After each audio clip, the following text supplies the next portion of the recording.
Okay, I will now call this meeting to order at 5 p.m. on April 15th, 2026. We'll start with the territorial acknowledgement. In the spirit of reconciliation, we acknowledge with respect the history and living culture of the Anishinaabe, the people of the Three Fires known as Ojibwe, Odawa, and Potawatomi Nation, who have inhabited this land from time immemorial. We recognize that these lands are the territories of the Chippewas of Saugeen and the Chippewas of Nawash, collectively known as the Saugeen Ojibwe Nation, the keepers of this land.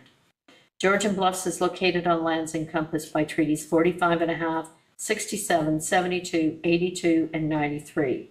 We reflect on our role as treaty people and the need to live in respect and peace and show respect to the First Peoples who inhabit these lands and waters. Moving on to adoption of the agenda, the recommendation is that the delegations registered for item 12.1.2, the Bass Lake access, be deferred to the discussion within committee of the whole later in the agenda, and that the agenda be approved as amended. Could I have a mover and a seconder, please? Councillor Scholz, Councillor Coburn. Is there any discussion? I will call the vote. All in favor? It's carried. Does any member wish to declare a pecuniary interest? Seeing none, you may declare at any time throughout the meeting if one should arise.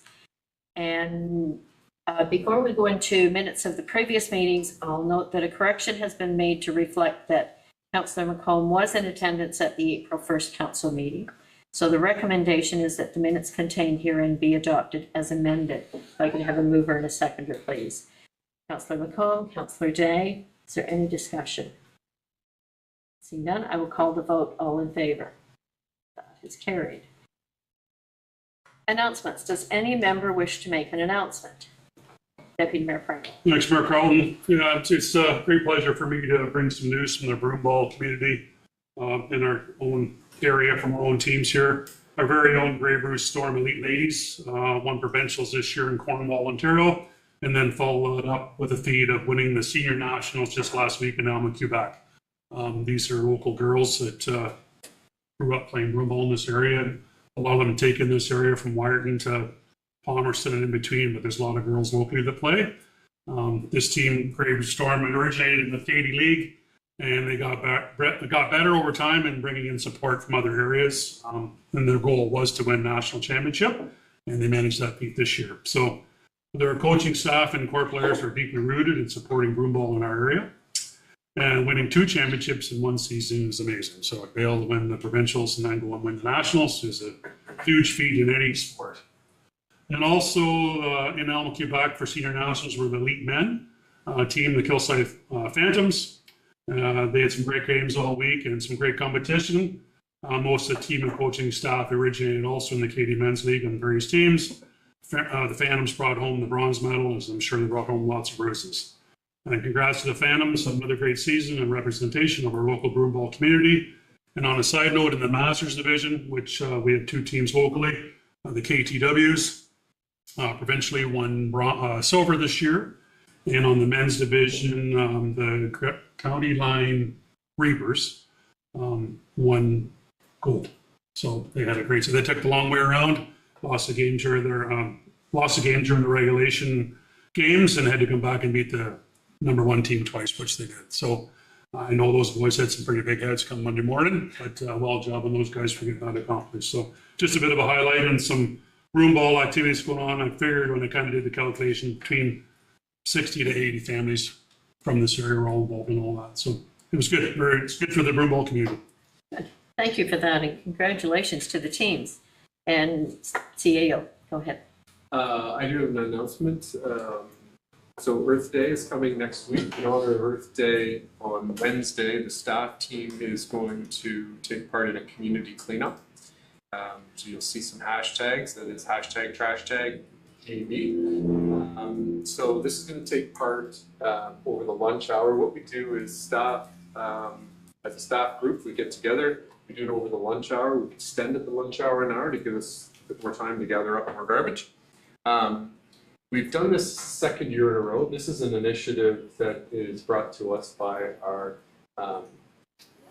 environmental coordinator, Riel Warlow. So She's not with us tonight, so I'm doing this on behalf of her. You'll see this in our communications, but we're gonna close the office between 12 to 2 so that we have the opportunity for everybody to go out. Last year, we didn't have the opportunity, so many had to miss out. So we'll communicate that we'll be closed for a couple hours while we're taking part in that cleanup. And I'd also like to invite any counselors that are available next Wednesday between 12 and 2 that feel inclined to join us at Shallow Lake. That would be terrific. We're going to meet at the community center at 12 o'clock. Thank you for that. Councillor Day. My Oxygen team is all ready to go on May 10th for the same activity. We haven't officially registered yet, but we will. Any other announcements? Seeing none. We have no public hearings. I'll just give the rules for public participation. For presentations, any person who wishes to make a presentation to council must register with the clerk at least 10 days in advance of the scheduled meeting. And to register, you can complete the online delegation form at www.georgianbluffs.ca/delegations or call the clerk's office at 519-376-2729, extension 601. Our delegations on agenda items we've moved later, and so I'll move on to public inquiries. Any person who wishes to appear before council with a question or inquiry must register with the clerk's office, and the same information as prior, except you can register in council chambers with the clerk prior to the meeting start time of 5 p.m. Consent agenda. Does any member wish to pull items from the consent agenda? I would like to pull 9.1.1, the day of mourning. So with that, the recommendation is that Council of the Township of Georgian Bluffs adopt the consent agenda for information as circulated, less items 9.1.1. Could I have a mover and a seconder, please? Deputy Mayor Pringle, Councillor McComb. Is there any discussion? I will call the vote. All in favor? That is carried. 9.1.1 is the day of mourning with the Grey Bruce Labour Council. I have attended that the last 3 years. It's held down in Chesley, and all members of council are invited. I did let Mr. Stephen know that this was just coming in front of us tonight because the time to reply was today, actually. So if anybody is interested in attending that, I will be going. Let me know and I can let Mr. Stephen know. So otherwise, I guess we just need a motion to receive that for information. I mover and seconder, Deputy Mayor Pringle, Councillor Winters. If there's no discussion, I will call the vote. All in favor? That is carried. And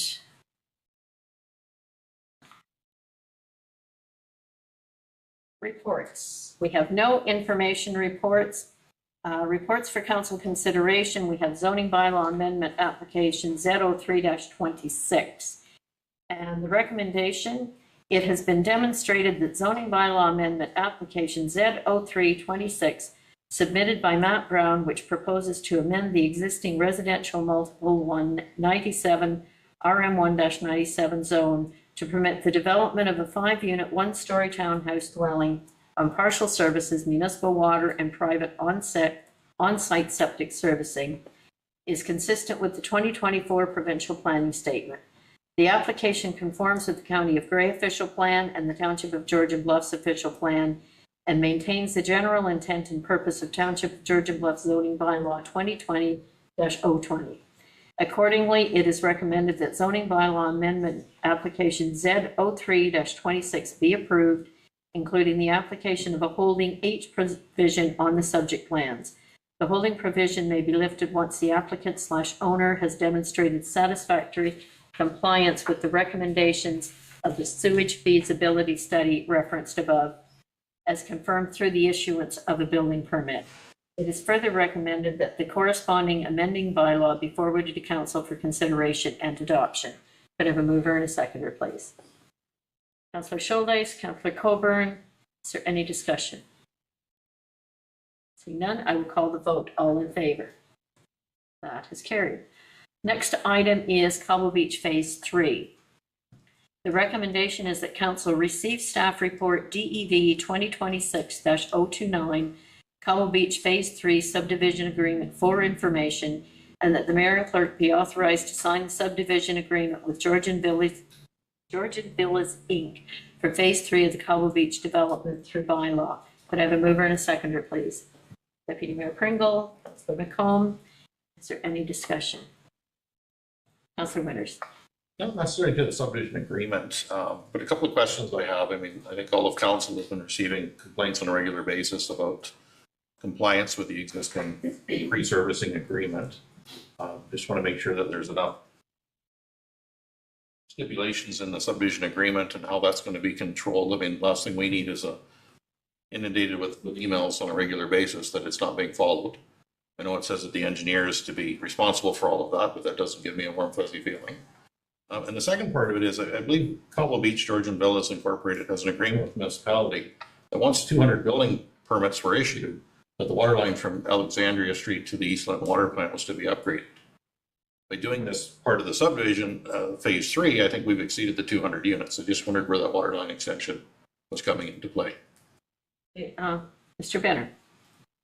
Thank you. And through you, Mayor Carlton, to Councillor Winters.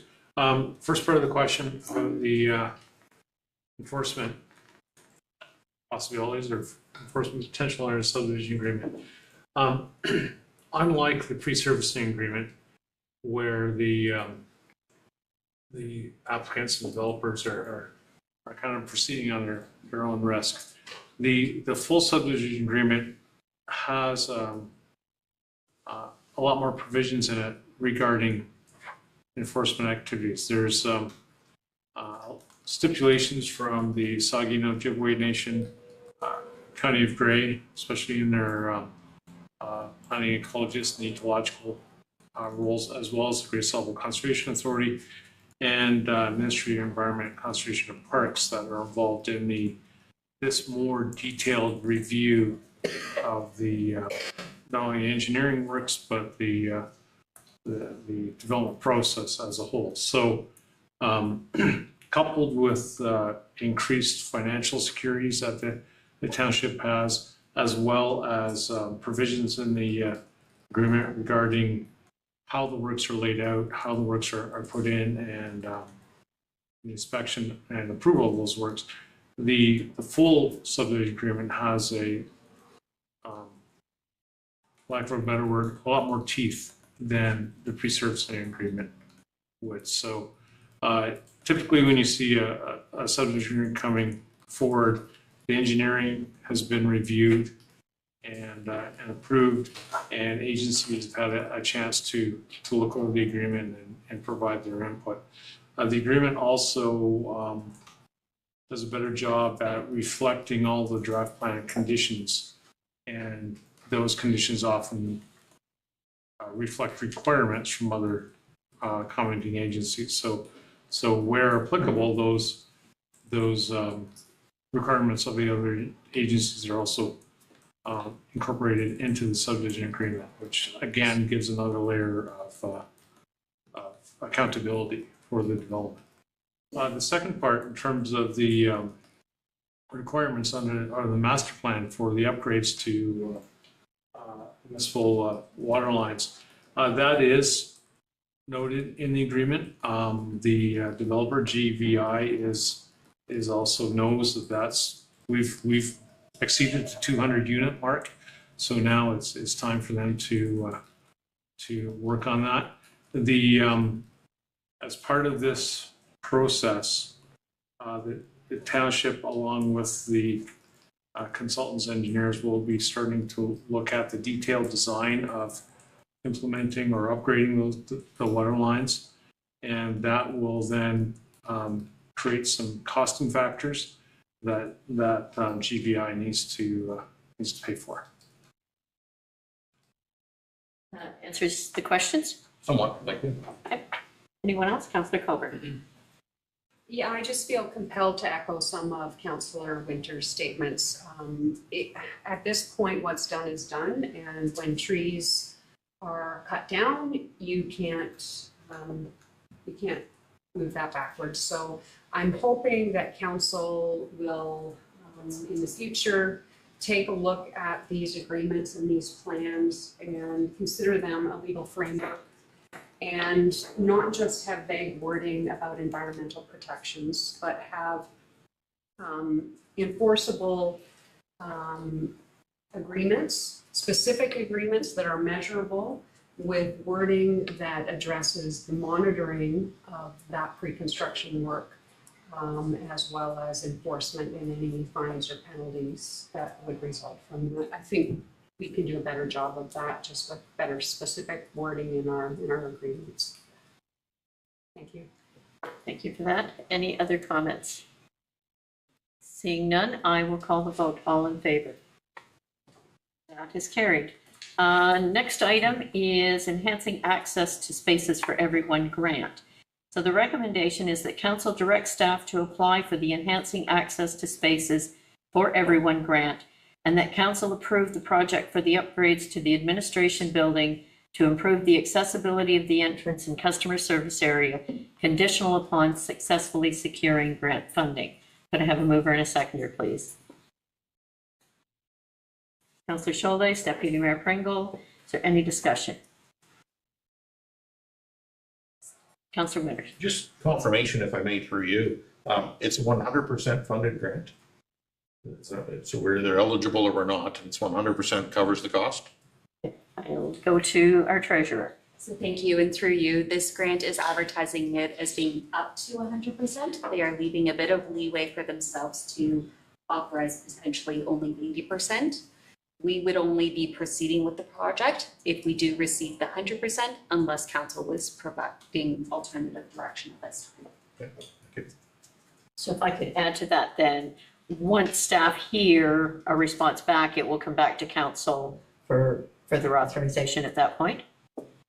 Through you, if it is not 100%, then yes, it would be coming back to council. Do you wish to proceed, or are we canceling?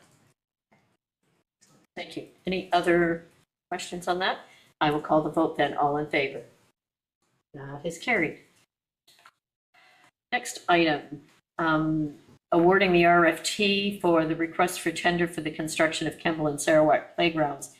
The recommendation is that council award RFT 2026-03, construction of Kemble and Sarawak playgrounds to Lawn and Lawn Landscape contractors at a cost of $1,163,606.71, exclusive of HST, and that council authorize the use of the park reserve to fund the balance of the project to a maximum of $220,000, and that staff be directed to execute an agreement between the Township of Georgian Bluffs with Lawn and Lawn Landscapes contractors for the construction of Kemble and Sarawak playgrounds. Can I have a mover and a seconder, please? Councillor Scholdes, Councillor McComb, is there any discussion? Or does anyone want to speak to this before we turn it over to council? I can speak to it. Thanks, through you, Mayor. Council approved 2 playground projects in the 2026 budget process, which included upgrades at Sarawak Park and a new playground at Kemble Athletic Fields. The township has delivered both projects using a shared cost model totaling $1.1 million, which is funded equally by municipal capital dollars and a provincial grant, with all work required to be completed by March of 2027. Following council award of project management design contract administration to Safari Design Group, 3 design iterations were developed and refined through public and stakeholder engagement in 2025. The preferred approach includes reusing or relocating Sarawak's existing accessible structure to Kemble and advancing an updated accessible design at Sarawak with AODA and applicable playground safety considerations. Staff issued an RFT this year for construction of both sites. 3 submissions were received, and the lowest submission was from Lawn and Lawn Landscapes contractors. The current budget available to fund the construction of the 2 parks is approximately $983,000. The lowest bid does exceed the approved budget, as it came in at $1,163,000. In order to proceed with awarding the construction contract, council must authorize a withdrawal of $220,000 from the parks reserves. These additional funds cannot be matched by the grant provider. Any delay in awarding the contract may jeopardize the township's ability to meet the grant timelines and result in the loss of the full grant. Thank you. And we'll turn to council for questions or comments. Councillor Day. Thank you. I have two questions, if I may, but I'm happy to ask one and come back to the other one later. It's exciting to see playgrounds being upgraded or put in, and I know that will be beneficial and make to our communities and make some people very happy. And of course, there's all the practicalities of doing so, which need to be addressed along the way. Kemble in particular, there was some community work to fundraise for that playground. So I just wanted to make sure that people who have fundraised are able to donate the money that they fundraised, so they can be accountable for the funds raised going to the places where they said they would go, and maybe acknowledgement of the community efforts along with that donation should when it be provided. Okay. Thank you, and through you. So now that we do have an approved project and assuming that this is awarded, yes, we could accept those donations as we have a better basis that the program will be moving forward. And we do have a project to apply and directed donations to. Second question, and I know I'm skirting sort of the bigger question of the money that would need to come out of reserves. This does connect to that. Looking at the maintenance of playgrounds as a council group, we've talked about how important it is to maintain playgrounds and make sure that they're safe for children to use. So with the potential withdrawal from reserves, will there be sufficient funding for maintenance and repairs to the playgrounds on an ongoing basis? Go ahead. Thank you, and through you.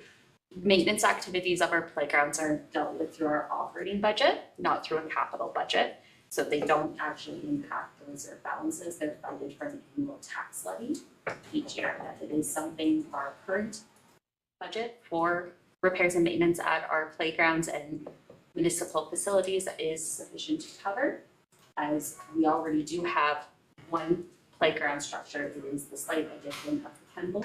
Recognizing 2026's portion is going to be less due to the nature of when the playground will be installed, but it will be taken into consideration and included in any 2027 and future year budgets from an operating capacity. Thank you very much. Thank you. Councillor Colbert. Thank you through you, Chair. The term cost sharing, I think I understand what that means in terms of the grant money, but I want to be clear, our allocation of the funds that we're receiving for the two areas isn't changing any. We're not thinking of allocating the available funds any differently than what we originally set out to do. Is that, just want to make sure that's. Thank you, and through you. So the grant is not structured in the sense that it is this amount goes to this project, this amount goes to this project. For grant purposes, it is a total bucket. These are your deliverables that all must be met. From a budget perspective for the township purposes, we are not reallocating any budget amounts. That's very clear, and thank you for that. I've been reading some of the posts on social media, and folks are saying, oh, we're gonna have extra money now, we can have this and we can add this, and I just wanted to be clear that that hadn't changed at all. Okay, for you, for the purposes of the grant, there have been no changes in the deliverables related to these projects. So what the grant covers has not changed in that. Thank you.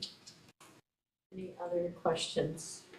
Through you, just a due diligence question. I mean, through the architect and contractor, has anybody asked the question, cost saving opportunities? Are there any recommendations? I see this on a regular basis in my industry where things come in over budgets. We're going to sit down and look at, is there another option out there that will save us a little bit of money? Is there a recommendation from the contractor? Mayor, Councilor Richards, in discussions with the consultant who did the design, there is a possibility afterwards, but in order for us to do any negotiations with the vendor, we have to enter an agreement first.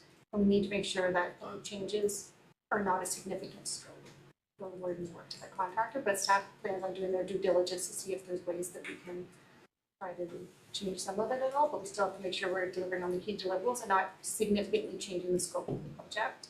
One of the biggest driving forces of the increase was the paving cost, and the paving cost is what the paving cost is. That was a big cost. That was higher than anticipated. That is the correct answer on an RFT versus an RFP, but I mean, that's the question, so I appreciate that, thank you. So would staff, sorry. Oh, good, Mary, okay. I was just wondering, is staff looking at having an amendment to the motion that would give direction to go out and kind of rescope things to still be able to come in within the same level here, or? Can't use the word rescope or it changes the intent of the tender. Right. So what, are we looking for a change in motion or not? No, okay. Deputy Mayor Pringle. Yeah, thanks, Mark Earl. No, I just was the same too. The sticker shock when we first got the report there was a bit tough to swallow when we seen the overall cost of it all. Yeah, if there is an opportunity for us to save a little bit and get down to where we actually started, that would be great. To go into reserves, we're fortunate enough that we have the reserves to do it, but maybe that's not where we want to use those reserves. So if there's an opportunity to save a little bit moving forward with the whole project, that's hope we can do that. So then I would add to that, if there were savings, say, in the shallow lake portion of that, can those be applied? That's right. Go ahead. Yes, we are able to do that. So there was like 5 or 6 different projects part of the grant. So one other project is underway next year, thought those funds can be used. And I think the only other comment I would make is would come out of parkland reserves. And that is every time we do, somebody sells a farm off or buildings off a farm, we put 5% into parkland reserves. Is that the funds we're using or no? I see Sam shaking her head. Okay. For you, this is our parks reserve that is funded from historical tax levies. Councillor Coburn. So is that particular reserve fund healthy? Because we do have other areas that need to be attended to. From a financial perspective, we're okay. I'm only asking because, as was stated with due diligence, I was a little shocked that we're coming in now committing with 5 or 6 months left in this term of council and a budget approved months ago. And now we're adding to that, and that does put up some red flags for me. So through you, I'm just trying to find the line that was there. Even if the full 220,000 was to be withdrawn from the reserve, we do estimate that this reserve would still have a balance of approximately 880,000, and it is within your reserve thresholds up for minimum and maximum. Thank you, which is good information, except what I don't have is how much we anticipate needing to use of that in the next 4 years. So that's probably a discussion for them. No, and so through you, that is part of our asset management, where we do need to finish that discussion we had started in June of last year around proposed levels of service, that we can then use those proposed levels of service to create the 10-year financial plan for capital analysis. Any other, go ahead. Thanks, Mark Earl. Just a clarification, I know we have to use some money before 2027. Will these projects all be completed this summer? Through you, Mayor, to Deputy Mayor, yes, we do. Councillor Schultz. I'll throw my 2 cents on this as well. I think I would agree with Councillor Winters about the idea of cost savings. I am all for a parking tumble. I think that's a fun idea. I think it's great. I am generally supportive of it. When I saw the 1.16 million price tag in this project, I was a bit shocked as well. So I would agree with you. I'm interested in any sort of cost saving on this project for sure. As well, question to staff. What is the estimated maintenance cost for this annually? Like, what are we looking? You guys talked about costs for maintenance and repairs on this project if needed. What does the maintenance for this look like?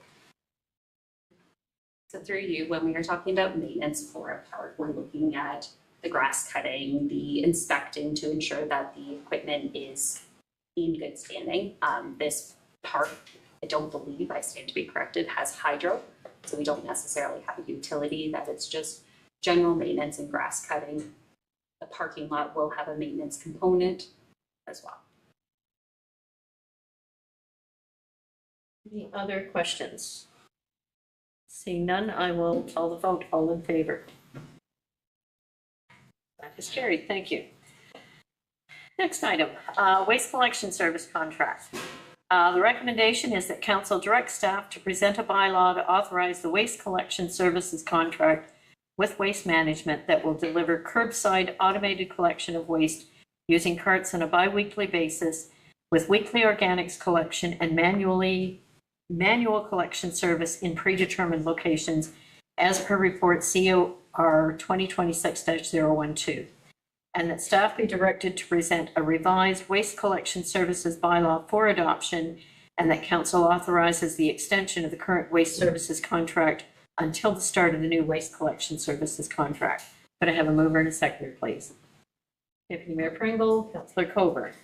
And I will turn to staff for Courtney. Go ahead. Thank you, Mayor. So council previously awarded an RFP for waste collection services to Waste Management, directed staff to negotiate a new waste service collection contract to replace the current contract and to align with major system changes such as the Ontario Blue Box transition that came into effect January of 2026. Staff have completed negotiations and are providing a draft waste collection services contract prepared with the township's legal counsel for council review prior to signing. The proposed contract start date is approximately July 6, 2026. The service model is a cart-based, largely automated side-loading system with weekly organics and alternating bi-weekly collection from waste and recycling, with one cart per stream and an option for residents to request additional carts subject to an annual fee. The additional fee is based on the contract pricing per household providing waste services plus an administrative fee. The 2026 annual fee per additional bin is $130 plus HST. Waste Management has identified approximately 136 residents that an ASL, so an automatic side loading truck, could not provide service to due to operational issues. The key operational issue is that some roads could not safely accommodate the automated cart collection due to access and road conditions. While Waste Management's pricing includes common collection bins for these 6 areas, staff have identified service, enforcement, location, winter access, and nuisance risk. As an interim solution, staff are recommending continual manual curbside collection for these residents while Waste Management pursues a larger propulsion for a smaller ASL vehicle, which could take approximately 18 to 24 months and potentially share costs across multiple municipalities. A third-party resident survey was conducted and found strong support for introducing organics collection, with approximately 80% of respondents agreeing or strongly agreeing. Preference for models that include weekly organic pickups. Staff are also bringing forward a new waste collection services bylaw to support the implementation and compliance. Communications for this upcoming change began in late 2025 with information in the 2026 community calendar and updates to the website informing residents that bag tags will be ending with the new contract. Messaging through customer service staff and to bag tag resellers has encouraged residents to only purchase the number of bag tags needed leading up to the transition, as the cart-based system will be implemented in mid-2026. So for here tonight, we do have 2 members from Waste Management here to help answer any questions that you may have about the upcoming contract. Thank you. And I would add that they have also brought the exact size of bins. They're sitting outside the door. Ours will have a latch that will keep them animal-proof, but that will be the size that they will be. So I will turn to council for any questions. Councillor Coburn. Thank you. Through you, it's not a question, it's kudos, I think, to staff for including service level guarantees and liquidated damages should those service levels not be met. I appreciate that very much, and I think the residents will as well. Other Councillor Day. Forgive me if I have missed this. Is this an appropriate time to, through Mayor to the staff, to ask questions about possible cost and fuel saving processes, like using one side of the road instead of both sides of the road, or not collecting on holidays when Waste Management staff would be collecting overtime, but shuffling dates around that holiday time? I know we've I informally or formally talked about some of those ideas in the past, and I don't know when they'll be considered by staff. you, Mayor. So our current contract does outline our current service standards and expectations of when deliveries would be. So if we were to make a change to that, you would have to make an amendment to the. And has the idea of collecting, I watch the truck go past my house in the morning and come back the other direction and pick up my neighbor's waste later in the afternoon, but I'd be very happy to walk my bag across the street and save some work for waste management in terms of how many stops they need to do. So I don't know how many places are like that in Georgian Bluffs where one side of the road collection would be suitable. You made Councillor Day. I had discussion with regards to waste management for something similar, but a little bit different. Basically, we're still taking up the vehicle for the day. The vehicle is still being used for a portion of the day. The chance of them being able to reallocate it to be used for a couple hours somewhere else likely isn't there. The savings could potentially be in fuel, but the body is still being used, the vehicle is still being used. So I don't anticipate there will be that many savings for doing something like that. May I keep asking questions, go or would ahead. anyone like to? If I could add one to that, would it not be, we're charged based on the number of residences that waste is being picked up from?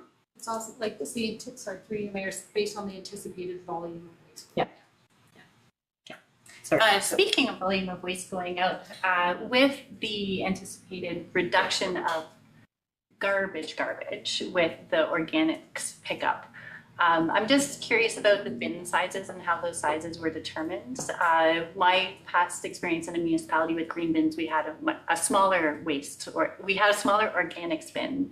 I think I've seen some of that same green, smaller organic bin size around in neighboring municipalities. So I'm just curious about the decisions around size of bin. And I know there's a lot of different folks who have different processes in shopping and waste management where they produce different amounts of garbage, but I really sincerely hope that will reduce the amount of garbage being collected through our new process with organics and increase recycling and pickup as well through the process with the increased number of items that can be taken.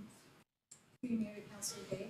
It's my understanding that it was the recommendation of waste management to go with the size bins that we have based on the residents' needs. I'm not sure if Louise or Tyler have any other feedback on how the bin sizes are chosen.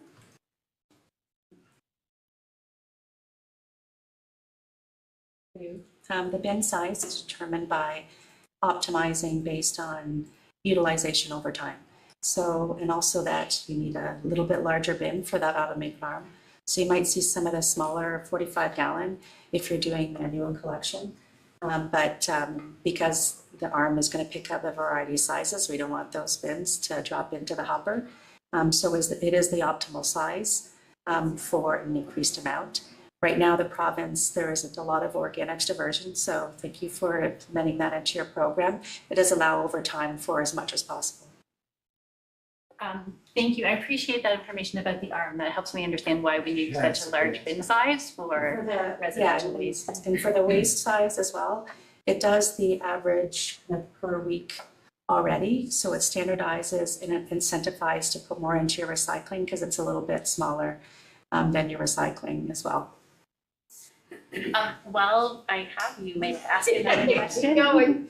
I lived in a different municipality back in the early 2000s when Toronto, when a green bin was introduced, and it might have been fairly early in the province. There was perhaps some learning that happened regarding raccoons and clean bins. Can you speak to how animal-proof the organics bins are now? Yeah, so for raccoons and squirrels, it is one of the best in the market for animal resistant. Obviously for bears, and if there's a willing bear, we have seen some damage over time if given enough time, but it is the best on the market. It is a gravity latch whereby it does open up when we go to empty it so that there's, not that manual process. So we're hoping that works out for definitely the smaller creatures, but bears, it might be a bigger challenge. Just to add to, I know that's typically a resident concern oftentimes is just with the animals and putting it out the evening before, but in a lot of the neighboring municipalities that we service and are doing carts with currently, it's pretty far and few between the number of issues that actually arise with it. So to Louise's point, they are the best in the market, and we don't typically see a lot of issues with them. May I keep going? Okay. Again, using my Toronto living experience, the Toronto system collected diapers and menstrual pads and products that have plastic in them, and I assume there was a filter within their anaerobic biodigester that took those materials out. And where we're sending our organic waste, that doesn't exist, so we don't have as much that can be collected. But I was thinking about winter and how in the city, with the cold, like many of us will have to store our green bins in unheated places. And I'm doing some reading, if the organic matter is frozen, then that is a problem for our responsibility as constituents and residents to solve. So do you have suggestions for how to ensure the organic matter doesn't freeze to the bottom of the green bins? Yeah, and you'll see with this card, it already is tapered in a way that, obviously it's minus 35 a block. It's going to be very hard. So there are communications with tips and tricks on how to line some of those units with some soiled, maybe newspapers or other items, but to keep them indoors as long as possible, because there's almost nothing you can do when it's 4 or 5 days. So to put it maybe on the day of collection instead, so that there's not that block freeze. We don't see a lot of residential receipt and institution where there's a ton of liquid, right? So you're seeing a little bit of a kind of bypass on, having that frozen puck. I will stop talking, and I think I've actually answered all my questions, so I'll share the floor. I was going to suggest Pam, can you use a no-stick product Yeah, that's for it inside? that's Why not? on communications as well. For muffins? Yeah, Sure. it works. Butter, large, yeah. Thanks, Macron. Yeah, for myself, the day is coming. This is going to happen. We're going to go to the automated arms, which is going to be a good thing. For me, the organics is the one that I get a little hung up on in our area in Georgian Bluffs. I'm not sure how utilized it will actually be, and I'm hoping that the door is going to be open for us to have the conversation a year from now to make sure that it's still viable for our township to run with that organic side of things. It's one of those things that I don't know how it's going to turn out and how well it'll go, but hoping things go really well. But I just hope the communication can be left open, that if things have to change down the road, we can do that. Of course, for you, there always will be. So we are estimating kind of around that 25%. It is a lot more favorable when you do reduce it to the biweekly with the single cart. So you're in the best position, and we've seen significant success with those two elements alone. Regardless, you've got, a compressed natural gas truck coming into your community. The organics is going, the recycling is going, and then the waste is going to a landfill that has renewable natural gas. So in terms of just your CO2 emissions and how you manage your material, it is the optimal. So it'll be reports on tonnage and all that to see how you can improve. It is slow from the beginning, especially in the more rural areas. People are putting some of their organics to animals and whatnot. So we do expect that, and we're seeing that in other areas. But over time, after a year or so, you'll see better success. But it does get promoted through council and other communications. So anything we can do to help with that would be great. Thank you. Councilor Winters, did you have? Yeah, well, I was going to echo Deputy Randall's comments there. I struggle with the cost of organics in our rural municipality. I struggle with the fact that we're leaving a bag tag which promoted, reduction and reuse and recycling. We're going to a bin that really isn't going to be policed. We're going to drive around and spend twice as much collecting organics as we do household garbage per month. I struggle on where we're really heading as effectiveness. Again, throwing money at it's not going to solve the problems.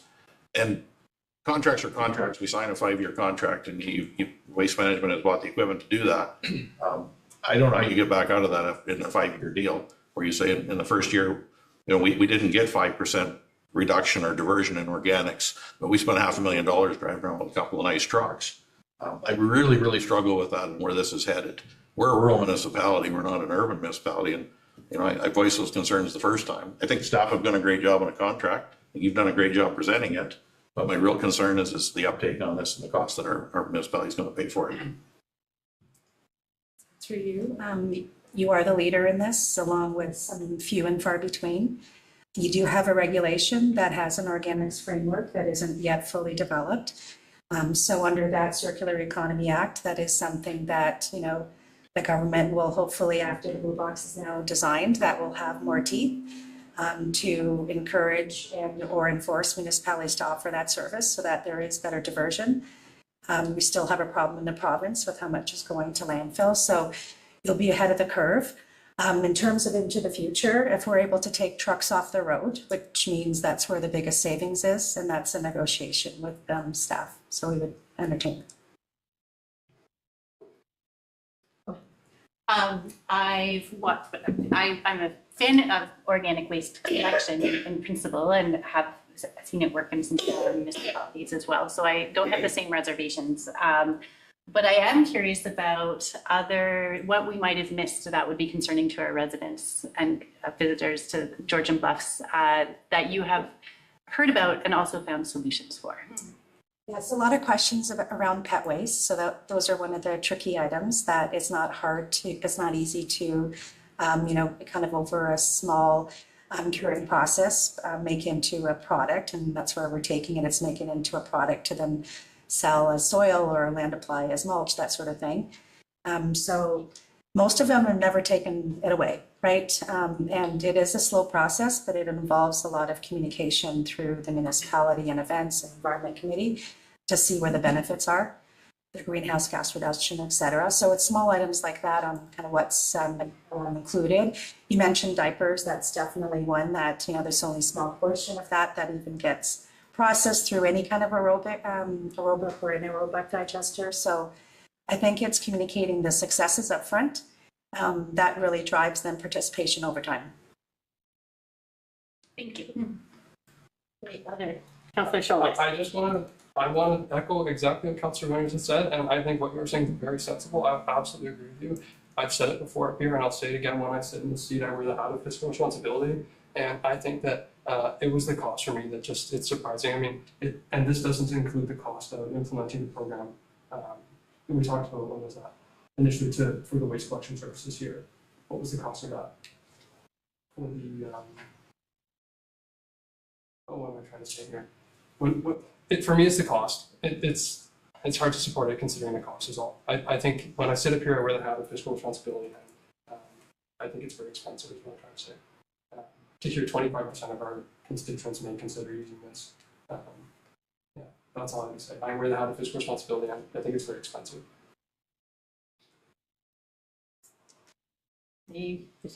Councillor Colbert? I have mixed feelings about it. I live in I'm going to say a more urban area of our municipality, but we do our own composting, both types. And I imagine a lot of folks do. So we've heard some concerns expressed. Is there any action that you want to bring forward in regards to that? Do you want a contract change? Do you want to look to implement a trial 2-year period and an option for, it's fine to sit here and say what we think and what we believe, but if we want something else done, then I would think now's the time to do it. Do we want a 1-year pilot, a 2-year pilot? What's fair in terms of getting a sense of the proper data? For you. So at the end of the day, the trucks are purchased, the carts are already purchased as well.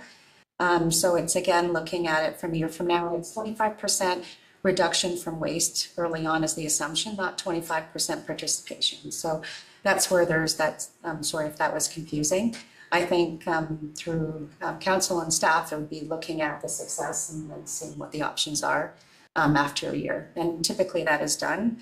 You either, promote a little bit more, put more communications out, do some audits on the waste to see maybe where the material is could be improved, and then, triggering a little bit of a change.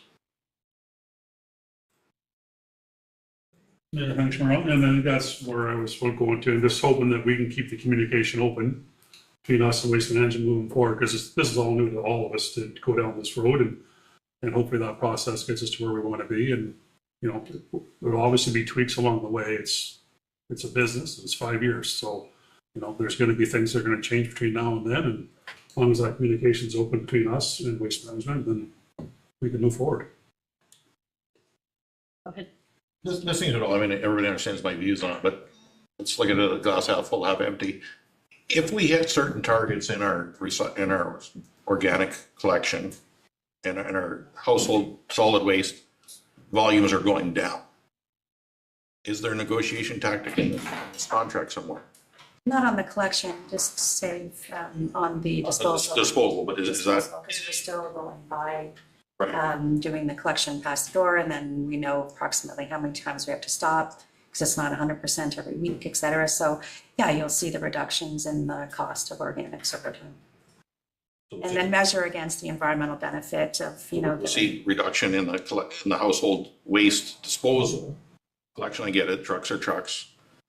But if our organic goes up you will see and our more- household volumes go down, will we see a reduction in the No, prices that we're it's unfortunately more costly to go through an organics plant than it is a landfill. problem with the world today? Is it's costly to eat healthy, it's costly to and You're recycle. exactly right. And the province isn't gonna help you, right? They keep talking about this, but. But the purpose is to divert from the landfill with waste and get that into organics where it can be utilized in some manner. Assuming that our residents don't already recycle or compost on their own, they do. Yes. Any other comments or questions?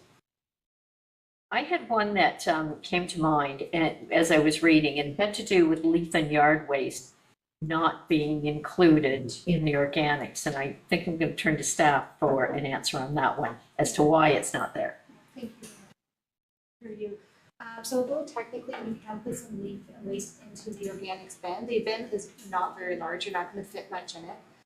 There is a more cost efficient way to dispose of it. We have an agreement with the city of Owen Sound for leaf and waste disposal, which is much more cost effective for SSG. So we really want to encourage them using that rather than the organic bins.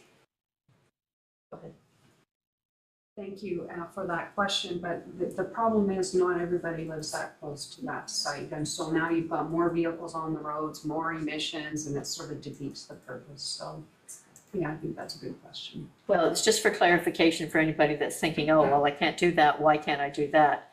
We do already have a contract in place that somewhat covers that. And it will still take a certain amount from somebody with a small yard, somebody with my sized yard. I don't actually worry about collecting it, so not a problem. The areas where it's still going to be manual collection, do they still need to purchase bag tags? They will not be required to purchase bag tags, but they will still be limited to the number of bags that we currently allow. So they'd still be limited to 4 bags, but no tags required, okay? And comment on page 7 where staff name was inserted there. I would like to see a position title used in the contract because staff can change over time and 5 years from now, maybe that information isn't getting through to where it needs to be. So if we could put the position title in there would be, I think, better. And will properties that remain on the manual collection have access to organics if they want it, or that won't come until there's a way of picking up those organic bins? Yes, they will have access to organics. I will turn over to our partners at Waste to explain how that'll be done for the manual collection. Through you, in order to make sure that everybody had the equivalent service, we do have cart tippers on the back of the manual collection vehicles.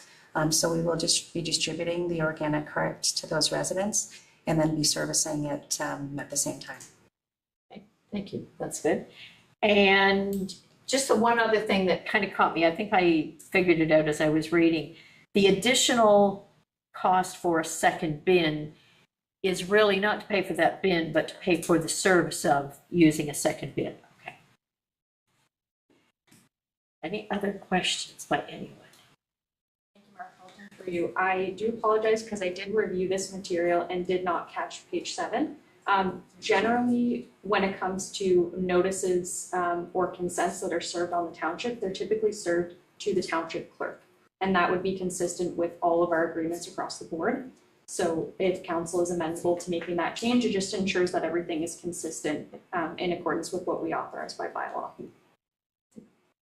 And do we need to amend the motion, or that's just an easy? Duly noted, and if council is okay with that, we can make that administrative change to page 7. So if there are no other questions, I will call the vote on this. All in favor? Any opposed? That is still carried. Thank you. Thank you very much for being here this evening and answering our questions. So the next item is that council be recessed and hereby moves into committee of the whole. But I have a mover and a seconder, please. Councillor Day, Councillor McComb, all in favor. That is carried. Thank you. All right, so committee of the whole tonight, we got a couple of reports. You move into 12.1 reports on building bylaw update, 12.1.1 DEB 2026-032, building bylaw update. Recommendation reads that council receives staff report DEB 2026-000, update to building bylaws for information, and that the council authorize the mayor and clerk to enact the updated building bylaw and building official appointment bylaw as substantially included in this report. I need a mover and a seconder to get on the floor. Councilor Winters, Councilor Schuldeis, Michael, over to you. Thank you, Deputy Mayor. So we have an existing building bylaw that relates to our building department, our chief building official and building inspectors. The building bylaw itself, although it's fairly current, so it's from 2021, it doesn't address the ability for building permit applications and plans to be submitted electronically through our cloud permit application process. And it also introduces wording that recognizes that the digital submission environment is more has some flexibility into the submission processes that weren't in the 2021 bylaw. The 2021 bylaw, for good reasons, did provide some rigid requirements for engineered lot grading and drainage plans. Those engineered plans were required for any parcel under 10 acres in size. And when you actually apply that on the ground, there are certain instances where building permit would be required, perhaps for a small shed or some other accessory structures that are put on parcels that are larger parcels, obviously under 10 acres in size, but so larger that would then trigger the need for an engineered lot grading drainage plan, where the actual impact of that smaller accessory structure would not necessarily impact the grading and drainage that's already on site.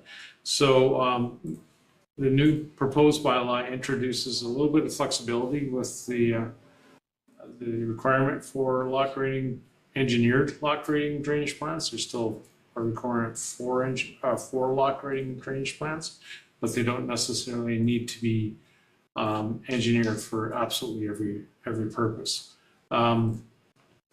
Certainly, there's when you're speaking with our chief building official, any parcel that would be under 2 acres in size would certainly require an engineered lot grading drainage plan, especially those that are already subject to engineered plans that would be associated with a planned subdivision, for instance. The red line version of the 2021 bylaw that introduces these the new amendments is outlined in appendix to the report. The additional bylaw that does need to be updated is the appointment bylaw that the township uses for building officials. In July of 2025, our current chief building official, Patrick Johnson, was appointed as the township's new chief building official. And now, more recently, Alicia Finch she was the township's services coordinator. She has recently been hired as the township's building inspector now that she's obtained the required qualifications to be recognized under the Ontario Building Code Act as an Ontario building official. So the second part of this report speaks to the need to update that current bylaw, 2025-054, to include Mrs. Finch as a building official. Thank you, Michael, for that report. We open it up to council for questions. Councilor Winters. I think it's a great report. I'm ecstatic to hear that we have 2 inspector positions now within the building department again. We've gone full circle there, so it's nice to see that for customer service. I'm also glad to hear that the application of a building permit can be done both digitally and in person. Yes. I do witness throughout Ontario that there are certain municipalities that only accept things digitally. And to me, that's not accessible because there are sections of society that aren't as computer savvy as others. So I'm happy to see that in there. So thank you. Very good. Any further comments? Not seeing anything. I'm going to call the vote. All those in favor? That is carried. All right, 12.1.2 is reconsideration of the Bass Lake access steps. We do have 2 delegations here to speak this evening. You have 5 minutes to delegate. Our first one is Darren, Stacy, and Zachary Lafatence. Sorry about the name. It's all right. Come on up to the podium here. Go on.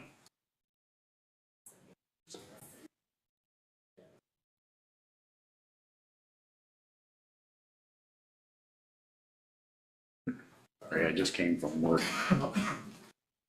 Works.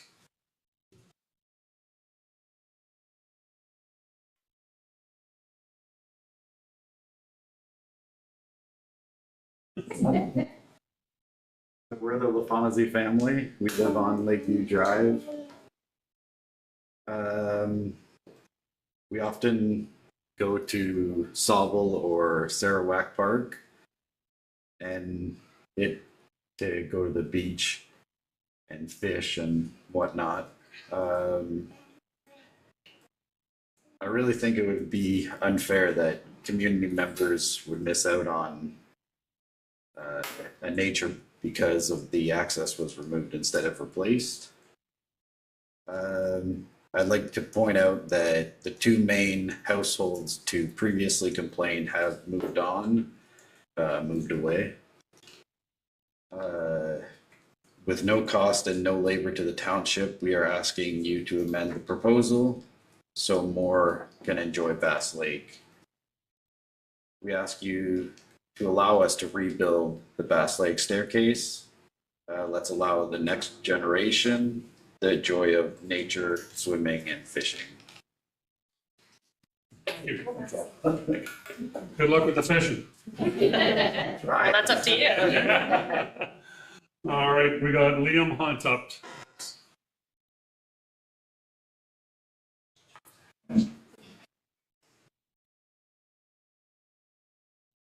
Evening, Mayor Carlton and members of council. My name is Liam. This is my wife, Lindsay. We're full-time residents on Bass Lake. We're here tonight to support the proposal to rebuild the community staircase that once connected our street to the lake, a structure that was there for many years before it was removed and not replaced. My wife and I didn't grow up here in Georgian Bluffs. We chose it when we bought our very first house. We looked at a lot of places, and what kept bringing us back here was the feeling that this is a community where families actually live, where lakes and trails and green spaces belong to everyone, not just the fortunate few. What I love about this community, and what makes it different from more exclusive cottage destinations, is that access to natural beauty here doesn't depend on how much waterfront property you own. This is an ethos worth protecting, and it's worth doing properly. Similar community access points are in place at nearby Mountain Lake and Francis Lake right now. We're simply asking to restore something that our community already decided was right, and restore it in a way that works for everyone. At the heart of this request to rebuild the stairs is quality of life. Research consistently shows that access to nature and water leads to more active, healthier communities, lower stress, higher physical activity, and stronger social bonds between neighbors. These are outcomes every municipality should want for its residents, and they don't happen by accident. It happens when communities invest in infrastructure that makes nature generally accessible. It's precisely the kind of things that draws families like us to Georgian Bluffs, and it's the kind of thing that keeps us here. Something to be clear about is that public access to Bass Lake does technically exist on our street, but right now, that point is not safe, despite my best efforts to clean it up. The slope is steep and unmanaged, and navigating it is a real challenge, particularly for young children like Zachary. Older residents and anyone else with mobility limitations wouldn't be able to access the lake.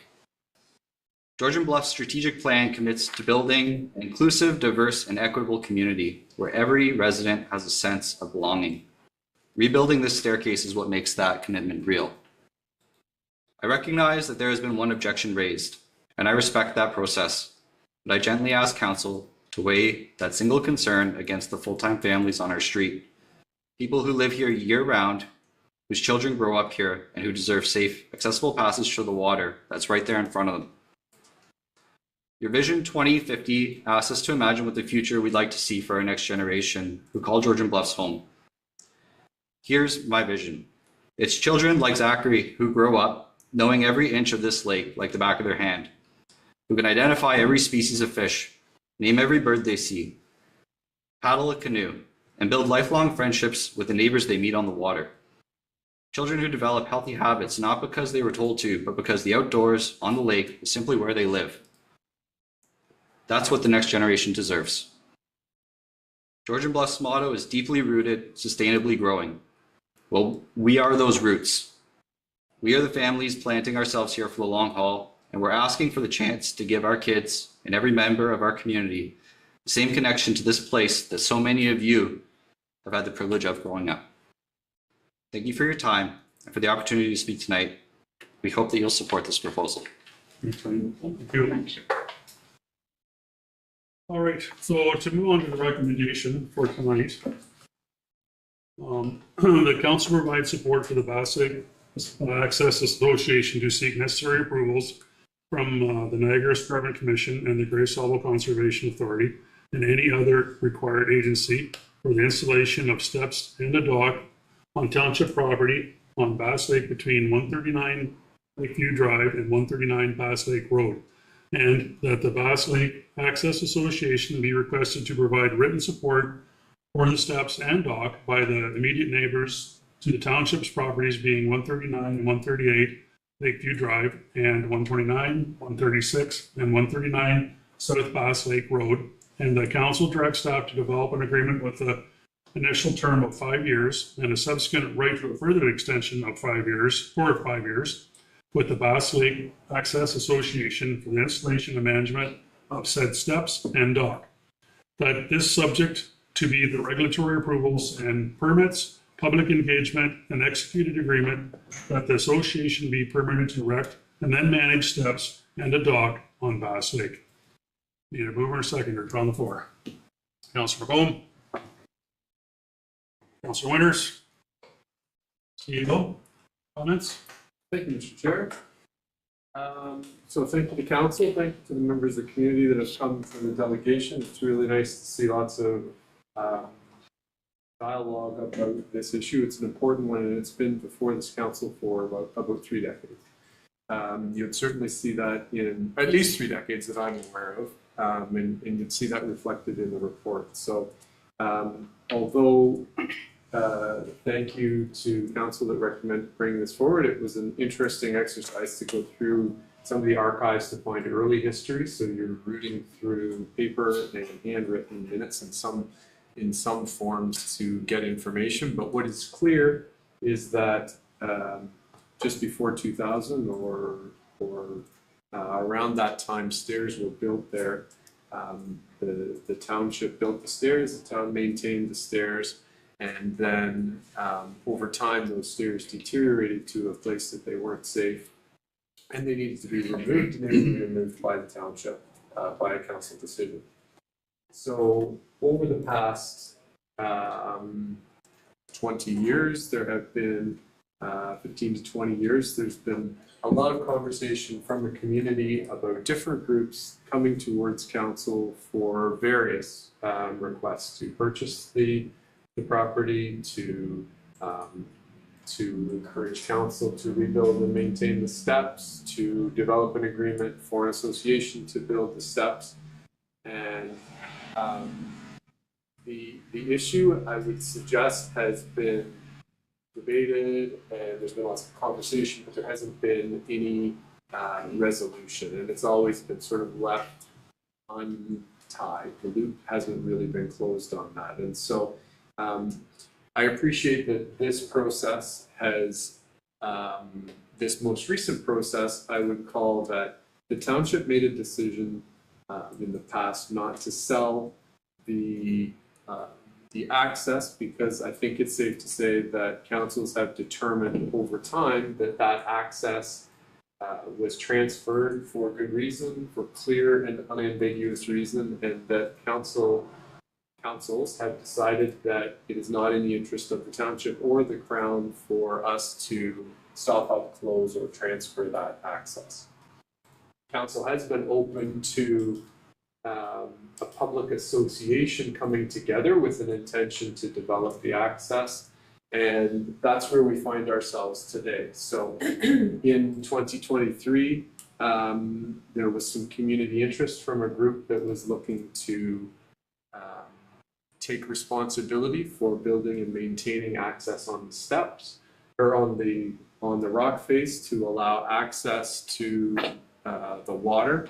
And council entertained that with a couple concerns, and those concerns, according to me, I think boiled down to two particular areas. One of those is social, so the neighborhood context of is this access desirable to the community, and does it meet the needs of the community? And the other concerns were, I'm going to call it liability / permitting, and that is there are associations that carry higher planning precedents than us, being the NEC and the Grey Salvo Conservation Authority, who carry the a higher permitting responsibility, and that was another barrier that was in front of us. So I think that moving forward, council made a motion to that took into account those two, the social and the permitting factors, and provided support and principle to the association to move forward and gather the social context, which was written approval from all adjacent landowners, and then in addition to that, the permitting piece. So good decision. Moving forward, the association has worked with diligence to achieve that end, and that is written approval and approaching the permitting. And what they experience as a barrier is meeting the condition of written approval by all adjacent landowners, and that's how they found themselves back in front of us, requesting for an amendment to appreciate that the social context, I think I'm speaking for them, but it's fair to say the social context is met by saying we have the vast majority of approval in this community, but we do not have whole or unanimous written approval from adjacent landowners, and asking that meets the social context and that they can proceed to the permitting. I think that the process council has undertaken to do a pragmatic look at the history of these steps through the last 20 years and have a real clear picture. And I hope that my report has provided that. It was something like 17 or 18 odd council meetings and different resolutions, not quite 17, but many, many resolutions. And hopefully that can put council in a place to make a decision about, I think what is before you today is to say, are we satisfied, or do we believe that the motion that was before us and that was approved at the time is the one that we want to move forward with, or are we willing to, are you in a place to reconsider the social context, the social requirement, which is it unanimous adjacent landowner approval we're looking for, or is it a vast majority approval. And I'm happy to answer any questions. I'm sure that none of you want to listen to me go meeting by meeting, but I'm happy to do that. Let me take a drink. One piece that I missed, and you have before you a several thousand word review from our public members. Lots of correspondence. The correspondence, so some members of the association had said, I think that each of our pieces of correspondence need to fit within this report. They're not in the report because I don't think they're valid. They're not in the report because I'm not sure they have a place in the report, and I'm aware that you all have a copy of those. But I do want to publicly say that the reason they're not in the report is not to withhold them, but rather, I know you've got them. You know I know you've got them. You know what is before you. So just to be perfectly transparent about that. Thank you, CAO. Great report. It was right back to the beginning, so that was good. So appreciate all the hard work and effort to go in to get that report together. Okay, and open it up to council for questions. Councilor Coburn. Just a clarifying question to begin with.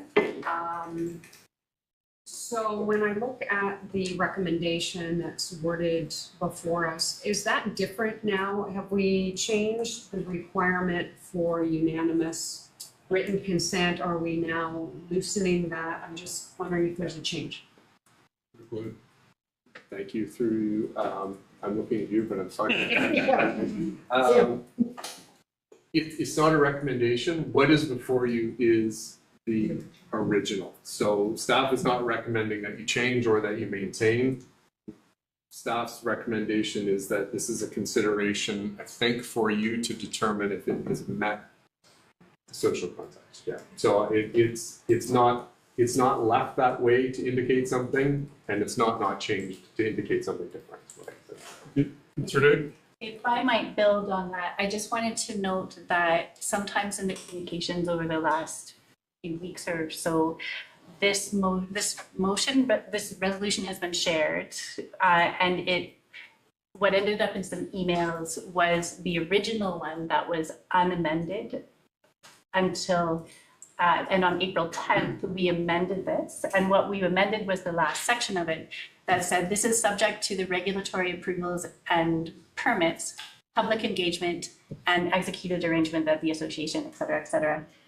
The public engagement was not in there originally on April 10th at the start of the meeting, and we added that in there. And I can elaborate on that a little bit, or I can open it back up to the floor, but I just wanted to make sure that everyone understood there were two different versions of this out there, and the one that's here is the one that we amended on April 10th. Thank you for that. Mr. Coburn. I want people to have access to water too. I truly do. What catches my attention mostly about this report is page 12, the very last paragraph. Is this 2024 report, Patty? This is the one that's before us right now, 2026. This is the one that's been provided to us by staff for the purposes of this meeting. So I'll just read it. Revising this requirement to a majority threshold or demonstrated good faith effort could enable the project to move forward, but introduces potential risks related to neighbor disputes, enforcement, and precedent for other shoreline allowances. We are going through quite an extensive shoreline road allowance exercise and study, and this seems to suggest this could set a precedent, and I just want us to be careful, I think, about that. Okay. Any comments? Mr. McComb? Yeah, I'd like to speak to that. Short-term rentals are highly contentious, and those open us up every time. So I think that we need to balance the public good and obviously the public bad and the other things that may come with it. So just to comment, I think it's that's valid. Opening a park next to a person who suffers migraines could possibly also open us, expose us. But I just want to put it, I don't want to certainly make fun of it or anything. I just want to, just put it in context that every decision that we make, and that's why we're here, is to make tough decisions. And there's almost inevitably going to be somebody not as happy as somebody else with every decision. I do have some continued thoughts. Carry on. If I might, thank you. And I want to tread carefully because I want to come across as respectful here because I do respect everybody here. And I respect that council made what I think was a thoughtful and reasonable decision in 2024 and set this condition out in good faith. I think what we're facing now is an unintended consequence. It's the condition that effectively handed one household the veto over opening this water. And I don't think that that's what people here would have intended. I'd like to consider whether this condition, as it's written, is really the right instrument for making this decision. So I'd like to propose for discussion the following amendment to this resolution. And it would be, it's currently, it would be worded that the Bass Lake Access Association be requested to provide written support for the steps in the dock by the majority of the immediate neighbors to the township's property being 139 and 138 Lakeview Drive, 129, 136, and 139 South Bass Lake Road. We ran our own engagement, as I learned, I've learned a lot on this, and I learned that we ran our own engagement at our cost, sourced by a professional company that came back and said that the majority of people were interested in this some years ago, and not too many years ago that it's irrelevant. Just a few years ago, nearly 60% wanted it restored. And so the preferred model of restoring it was exactly what's in front of us today. So it was no cost to the township, which I completely understand that maybe my wife doesn't want to pay for access to a lake that we're really not supposed to be accessing because it's supposed to be private lake owners only. So I get that. So it's come back to us in sort of the form of what we want. And so, again, I guess to have one person or 20% of those, not vote in favor of this. I don't want to use the word undemocratic, but that's not how we got here either. We didn't have everybody in the municipality vote for us. We didn't have, consensus. We had the majority, or we had more than other people did. And so it just seems to me that it's probably not the intention of this council to make this such that one family is actually making this decision for us.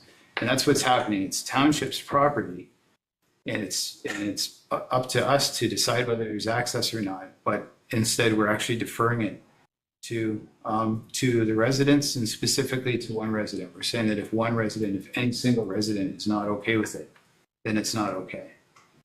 And so I just think we should give it some thoughts. I thank Councillor Winters for putting it on the table to look at a little bit further. And that's where I stand. Thanks for those comments. Mr. Winters? Thank you. I echo the same comments. I mean, I think the intent was more of an oversight when the group was here presenting there in 2024. There were, we got everybody on board. We got everybody on board. I think myself, I assume that, okay, everybody's on board. Let's go for it. It makes sense. What I read in here and what I've been hearing is that we don't have an opposition. We have the lack of consultation. They will not consult. They will not respond. We've never heard that there's an opposition. If there were an opposition in my mind, I would have heard about it before tonight. I would have gotten that email. I've got a lot of support emails. Again, as CEO Thompson points out, the social aspect of this has been presented. It is there. We have the majority of the people looking at it. Majority rules. Unanimous doesn't. We just witnessed that, Councillor Scholz and I, in the Source Ever Organics vote. It wasn't unanimous. It was the majority. I think this is an impressive thing to do. I think it brings the community together.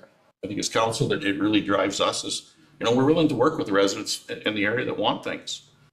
This is no different than Francis Lake, where, the signs went up and said this is not public access, but it's public property. The tone has been set.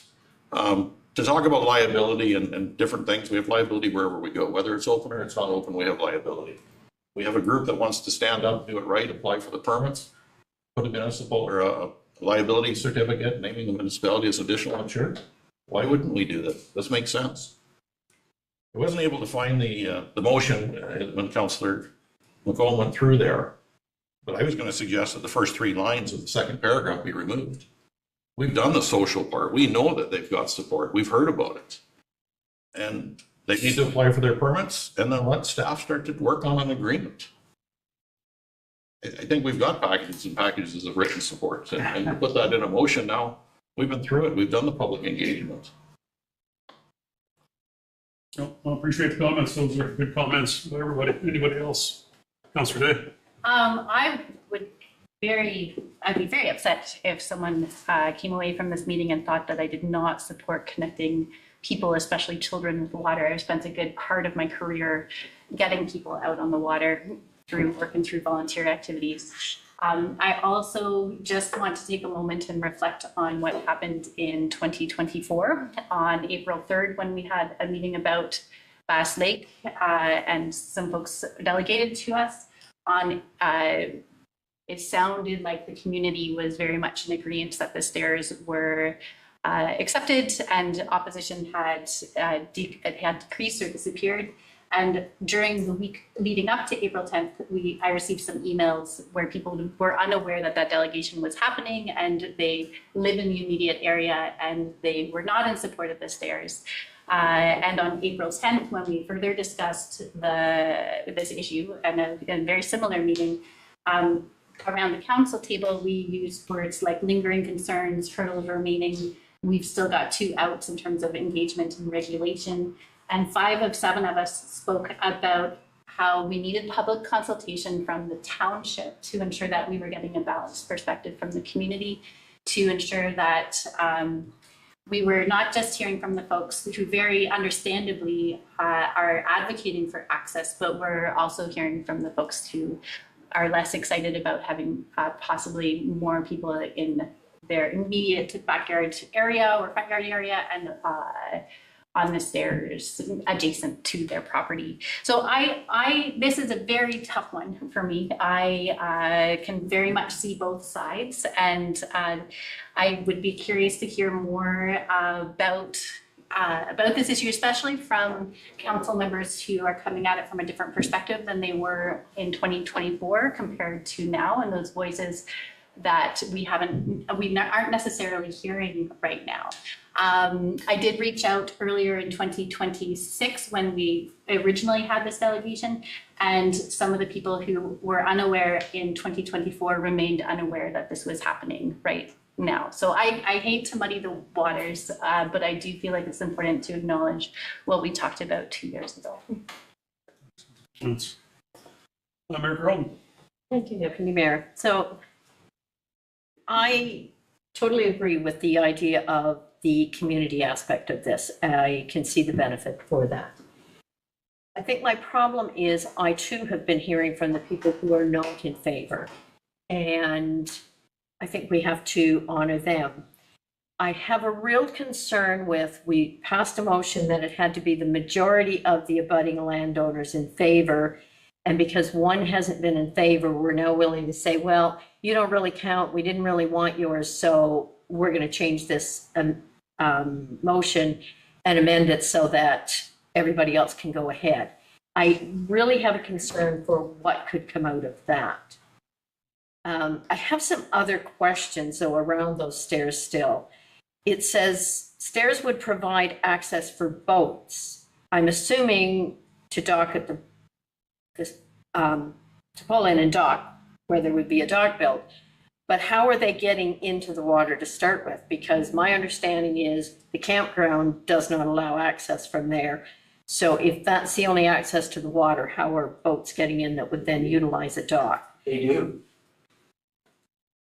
And if this were to proceed, would this be registered on title? And I guess part of what my concern is, we have a group of people in agreement now as to what they want to see, but we've seen this in other areas of the township where somebody sells and the new owner comes in and says, no, I don't want that.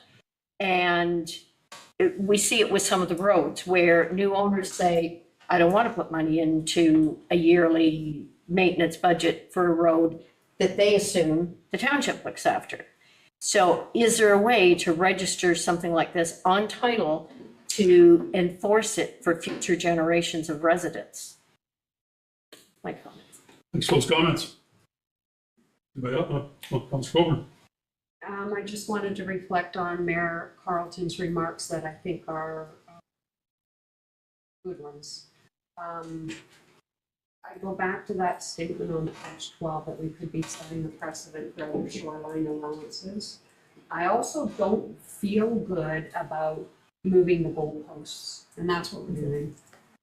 We had a plan, the plan couldn't be met, the criteria couldn't be met, and now we're moving the goalposts. And that doesn't make me feel good, and it's an ethical thing, but it's also, I wonder if it could give rise to some kind of legal dispute. I'd like to speak to that if I could, yeah. I don't believe that we're moving the goalposts. Well, certainly we are. I do believe we are. But I don't think that they were put in the right place in the first place. It seems like that wouldn't be, like I say, it doesn't seem like a reasonable thing that we would do. We should have said it such that the majority of the people in the surrounding area, are on board with it. I'd also like to speak to some other comments. I think actually sort of both Councillor Day and Mayor Coburn. I recognize that there will be, I got that right? Coburn.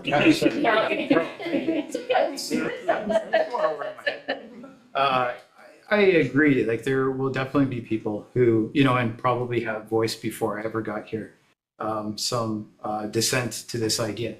But I'd point out that there was access up until 2015 or 2016.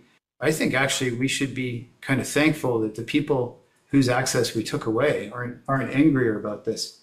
We actually downgraded their service. They were once able to go down to the water and enjoy it.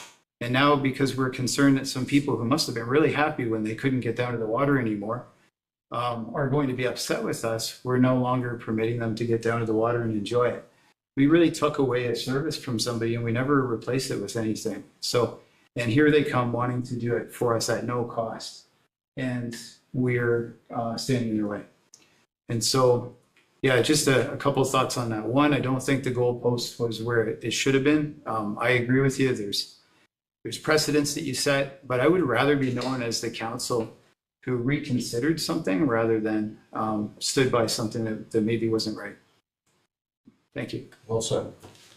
Councilor Coburn. Through you, Chair Pringle, to staff, do we know of any other areas in our municipality where this could give rise to other folks saying, hey, but what about us? We had a bit of a discussion similar to this around the boat access at Setagrity for example.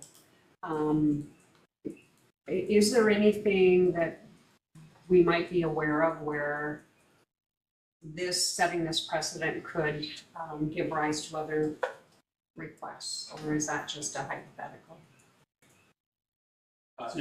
It's not a hypothetical.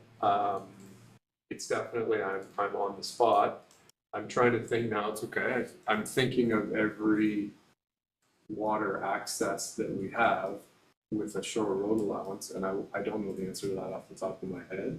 I hesitate to put anybody else on staff on the spot because I don't know we would know that. So I think is it a reality that we have shore road that we have access to inland lakes and waterfront that are currently just sitting and not being used? I'm sure of it, yeah. There's at least 3 on Bass Lake that I can think of. Yep, go ahead. Can I ask it? Thank you. I didn't mean to put you on. No, it's okay. But I do like doing that. It's a job.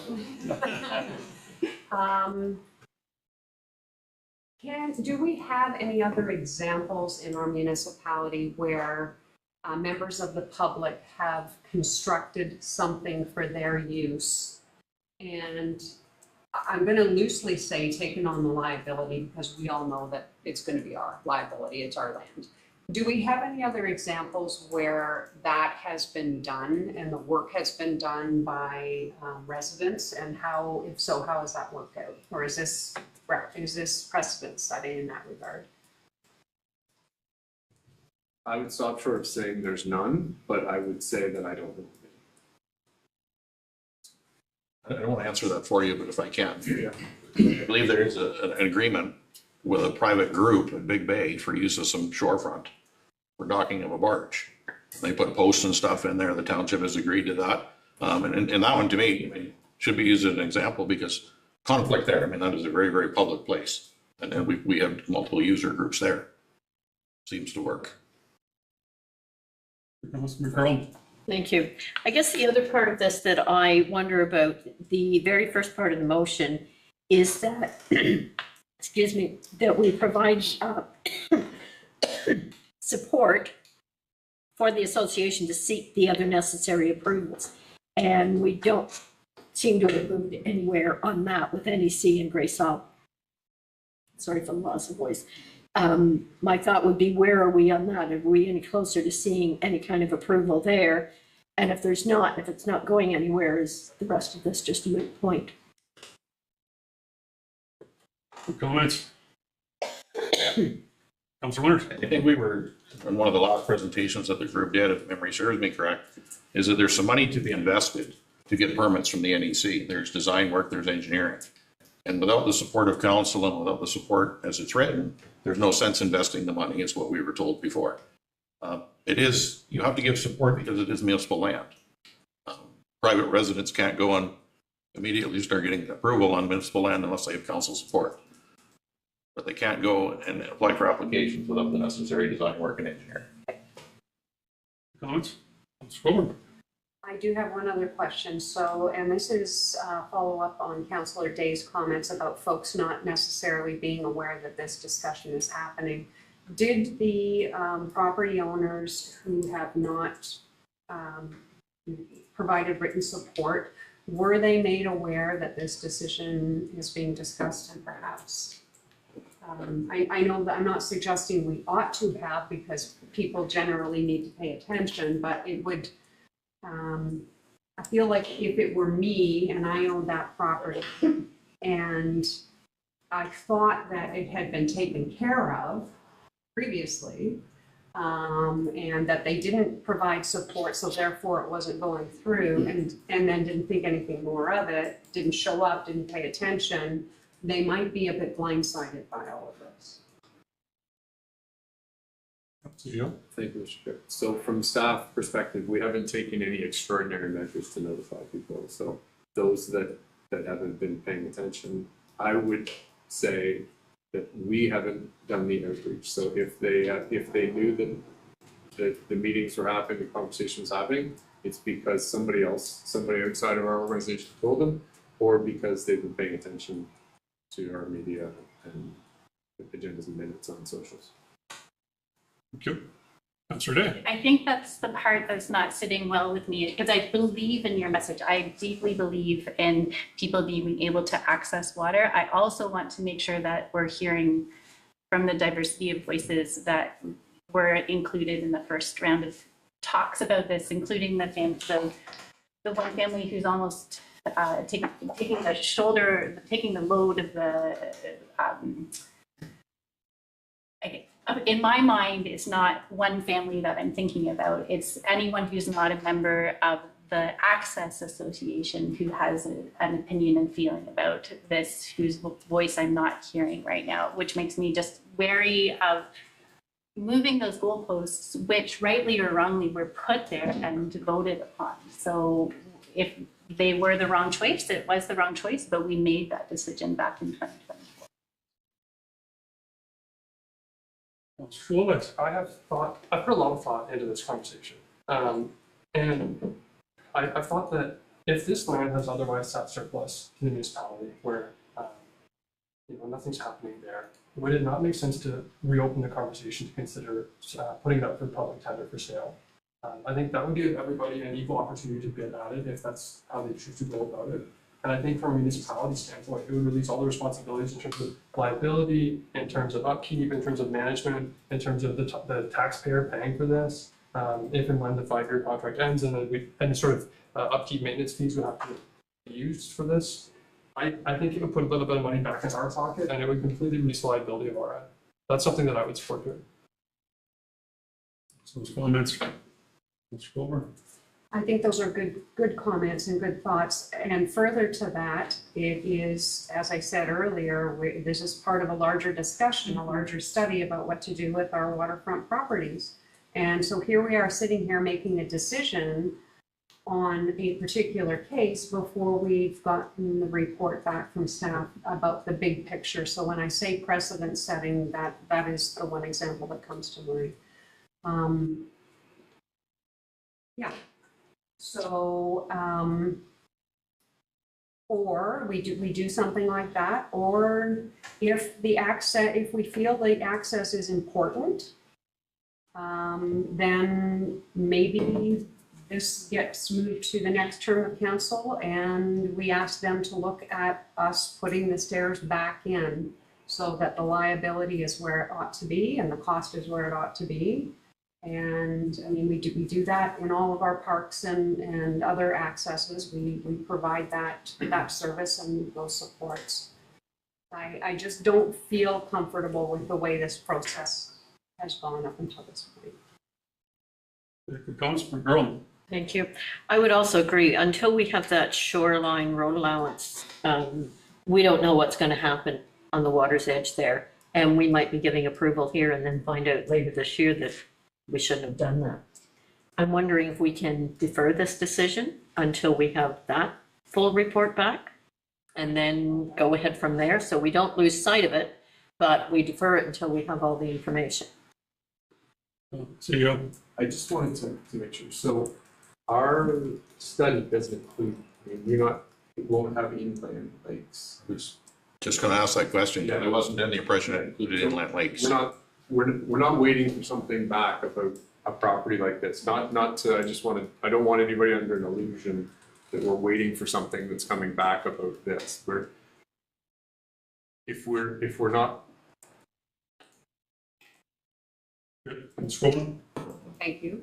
If we do. But it does give us a framework for how we're dealing with our properties that abut waters. So I know that it's not dealing with these properties specifically, but the philosophies and the theories behind what we do with those properties. Do we sell them? Do we keep them? Do we lease them? I think they can still be applied to our inland lakes.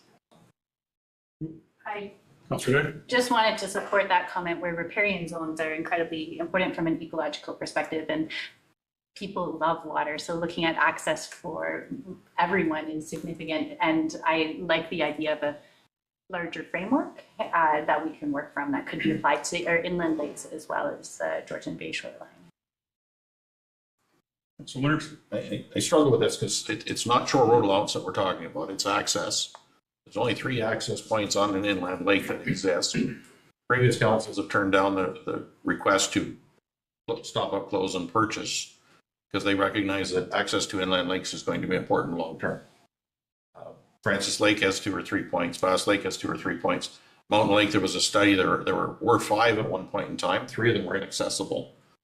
So the flavor of the day back in the day was accessibility is a big deal with inland lakes. It shouldn't be given to the private people that want to control it for their own use. It should be there for public, and it's public land. I just feel that if we don't make a decision on this, we're going to be talking about this in 10 and 15 years down the road.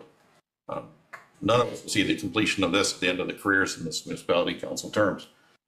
It seems we've got a group that wants to, no cost to the municipality. They want to go ahead, do the designs, get the necessary approvals, the same approvals the municipality is going to get. They want to name the municipality as an additional insured, and they're not going to restrict it for their own use. They're not going to advertise it for public use. Same what we did in Francis Lake on Browns Drive with the boat launch.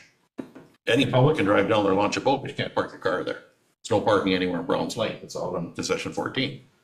I don't see this any different than what currently exists at Francis Lake, other than there's a steep hill. It's exactly the same. It really is. I think we're making a mountain out of a molehill. I agree that 2 years ago, we set some goalposts. We've all made mistakes in life, or goalposts where they should be. That's the idea of council. That's the idea of democracy. I really think we're making a mountain out of a molehill of this. Comments, Council Winters? Further comments? More comments? Go ahead, Councilor. Yeah, I'd like to echo that sentiment. I feel after reading the review provided by CAO Thompson that that we're kind of going in circles. Like, we're literally talking about selling a piece of land that some council, some previous to me, decided not to do. It feels to me like we're uncomfortable making a decision, and I think that that's why we're sitting here. We're actually paid to sit here, and that we have to take on these hard conversations. I got to say respectfully, guys, this is the best conversation we've had since it's good, it's healthy. Not everybody's going to agree, that's cool, but I feel like everyone's getting a chance to say their piece. Maybe some of us more than others. And I really appreciate it. But that being said, I think it's time to make a decision. I mean, we've inadvertently tied up an association of volunteers who's trying to put this together too. So honestly, even if the answer is going to be no, somebody has to have the courage to come out and say that at this point, and give some finality to this. Comments? Only comment I'm going to make on it is, again, been 2 terms on council. This seems to come up quite regularly on this meeting. When we made the decision to make it that it had to be a unanimous decision, that might have been a little hasty. You don't do anything else in life that it has to be a unanimous decision to make it happen. 60% usually is all you have to make something go. So did we make a mistake in saying unanimous? We may have. Maybe we didn't at the time, but that's what we're dealing with. That's harsh. That's tough to get that accomplished in anything. I really look out when you want to see that you have an association wanting to put this project together, build a set of steps, do all the regulatory piece of it, get all the information they need, do all their homework. At the end of the day, it's not going to cost us anything for them to do it. At the end of the day, to me, with stairs there and all the I's and T's crossed, the liability becomes less on the township than was if somebody walks over the escarpment and falls over it. That's my own opinion. Like, if there's actually legit stairs that are built to regulation for them to use, there's safety precautions built in. If you walk over the edge and you fall off because there's nothing there, we're still on the hook to be liable for that situation. I believe we need to make a decision. I don't defer, and it doesn't make sense. This needs to end. Sorry to put it, but there's more information. We'll always need more information. We have an association that wants to do it all and look after it. I think we should really do our best to help them out. If we need to put something in writing to say 10 years from now, if that association disbands, that they take the stairs out. Like, we got to be able to cover ourselves at the end of the day. So if that's the way it turns out, 10 years, they disband, they all leave, they all move, whatever, they'll come upstairs. Councilor Winters. Thank you. Just one point that I want to make that I think is important. Making a decision tonight doesn't guarantee that they will get their permission from the Niagara Escarpment Commission. The NEC has their own public notification process. They ask for due diligence. They send it all to commenting agencies. They send it all into property owners within 120 meters, 400 feet. That's going to take in most of these. It gives another process. And I think that was discussed a year ago. That this isn't the end. There's still a process and hoops that have to be jumped through. 100%. Councilor Day. I will concur that we spoke about piggybacking on the NEC consultation to get a broader public consultation about this area, so we could get a more. I hesitate to say that 5 households makes a vote unanimous or not when there were 91 households that were consulted in the 2023 survey that went out when the steps weren't yet consideration. Or a concrete consideration. I hope that wording works. Sure. So when I said they end, I meant the end of the fire piece, so they can move forward to the Niagara Escarpment, solve conservation, do their homework on the next process. I don't know where that'll end up, but we've done our part.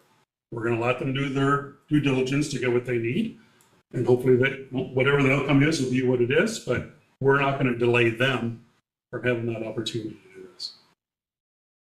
And if it works out, that's how Niagara Escarpment and solid conservation will figure that out. That's my own 2 cents. You know, I'd just add to it that after that level of effort, I don't know that we'll see this again if we deny, reasonable people coming forward with, this is a godsend. These are fantastic people who would do something like this, just like the gentleman reporting about, snow blockages on our roads. Like, we've got the greatest residents in Georgian Bluffs, and it's really tough to see them put this much effort in and not give it the college try. So it looks like we're not supporting people. So the next person who comes by and they found a way to find a playground on an unused lot near a subdivision, are we going to be as harsh on them? It's a tough message to send. So I think we have to be, we have to recognize that. Thank you. Comments? All right. Any further discussion? We've been around. Carly. Thank you, Mr. Chair, through you. I don't know that this is helpful because, we're at this point in the process, but we do have policies that exist that require majority support for things like assumption of unmaintained roads. And perhaps if council is uncomfortable with the process, I think dealing with this one as it's in front of us now is, that's the current situation, and that's what we're dealing with now. However, I don't think it would be unadvisable for council to amend the motion to make a recommendation that we investigate putting a type of framework in place that would help us deal with these requests in the future.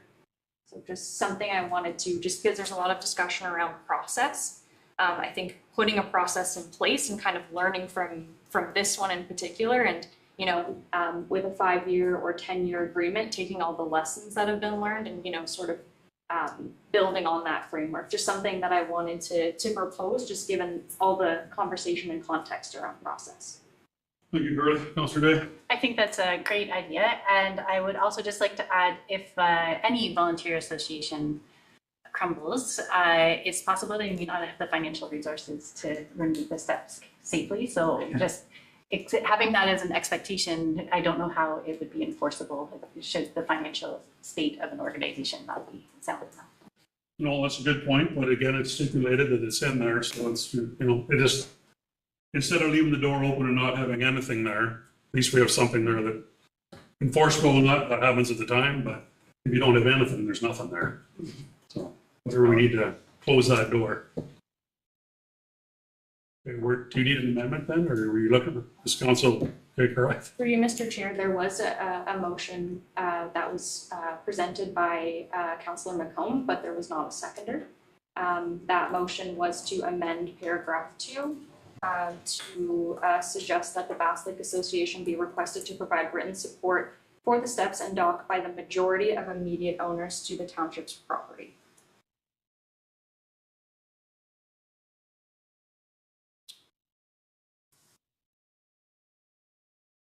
Need a seconder. Yeah, need a seconder. Council Winters? Yep. Okay. You should bet. Discussion? Thank you. Council Forward. The wording of it is confusing to me, so this is that the association be requested to provide written support. Is this shall provide written support, or we're requesting that they provide it? To me, it doesn't really, it sounds like more of a suggestion to me. So I just want to make sure I understand maybe it's coming out altogether, I don't know. But if it's staying in, I would like to know what it means. I wonder if whoever can speak to that would. I think what you just read out, Carly, I think said that the Bass Lake Access Association provide. Is that not correct? Be requested to provide. Through you, Mr. Chair, it was a variation of that original motion that reads that be requested to provide written support, but there would be nothing wrong with, and it would certainly add clarity if it was amended to say the association shall provide written support, which I think they've done, but it's still important to have it in the motion so that that requirement still stands in the context of the rest of the motion. Carly, your other edit was that you took out the addresses. Is that material or not? Through you, Mr. Chair, the properties that are listed are the adjacent properties. So, Okay, fair enough. Well, no, I know they are, but you Yeah. said the township property, so I thought. Right, yeah, I think they can stay in or they can be removed. It's just, you know, the immediate neighbors would still encapsulate those properties. Okay, But sounds good. Yep, Carol. Could we actually have the revised motion read out in Yeah. full? Because I think there's a couple of other changes there too that haven't been mentioned. So the motion has not been amended yet. We have a mover and seconder, but that has not been voted on yet, so it hasn't been incorporated as an amended motion for clarity. But if it was amended, it would read that council provides support for the Bass Lake Access Association to seek necessary approvals from the Niagara Escarpment Commission and the Grace Level Conservation Authority and any other required agency for the installation of steps and a dock on township property on Bass Lake between 139 Lakeview Drive and 139 South Bass Lake Road. And that the Bass Lake Association shall, or be required to, provide written support for the steps and dock by the majority of immediate owners to the township's property. And that council directs staff to develop an agreement with an initial term of 5 years and subsequent right to further extend for 5 years with the Bass Lake Access Association for the installation and management of said steps and dock, and that this is subject to the regulatory approvals, permits, public engagement, and executed agreement that the association be permitted to erect and then manage the steps and a dock on Bass Lake. What we haven't considered yet was the suggestion for the policy investigation. Carol. I think I would still like to, where it says by the, currently what I'm reading says by the immediate neighbors and lists the actual addresses. In changing to by the majority of neighbors, I think we still need to list what are the actual neighbors that are included in that majority, because we're not doing everybody around Bass Lake. So it should still include those specific addresses.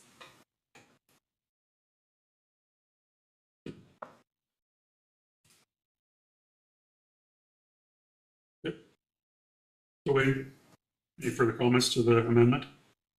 Carol? My only other comment would be when we're talking about process, I think that becomes a separate, it should be a totally separate motion after we finish this one, not part of this one.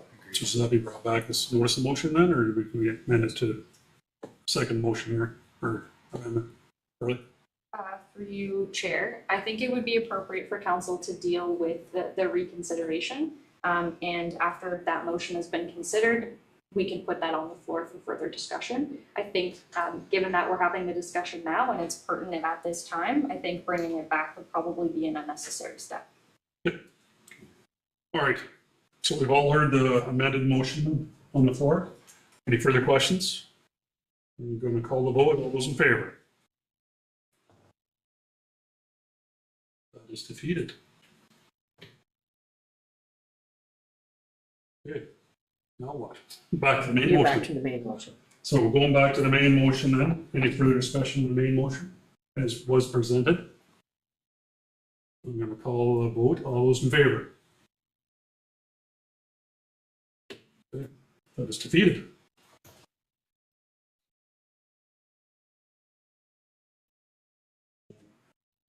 To clarify what just happened, we defeated the reconsideration. We defeated the existing motion that's there. So is that existing motion still there, or has it been defeated? Through you, Mr. Chair, so as it was a reconsideration, the original motion no longer stands if it's defeated. So the entirety of the proposal has now been defeated. We can take a moment to consider if that was the intention.